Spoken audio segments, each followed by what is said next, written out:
Robbing kim? Robbim Alloh. Dining qaysi? Dinim Islom. Payg'ambaring kim?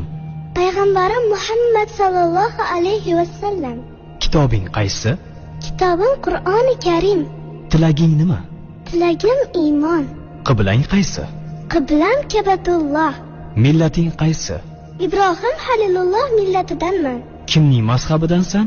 Imom Azam Abu Hanifa mazhabi. Do'stlaring kim? Do'stlarim chahor yorlar. Ular kimlar? Abu Bakr Siddiq, Hazrati Umar, Hazrati Usmon, Hazrati Alidir. Qachondan beri musulmonsan? Al-Misoqdan beri. Al-Misoq nima? Alloh taolo ruhimizni yaratib, ulardan va'da olgan kun. E'tiqoding qaysi? Ahli sunna val jamoa e'tiqodi. Kimni yaxshi ko'rasan? Alloh taoloni. Undan keyinchi? Payg'ambarimiz Muhammad alayhissalomni. Undan keyinchi?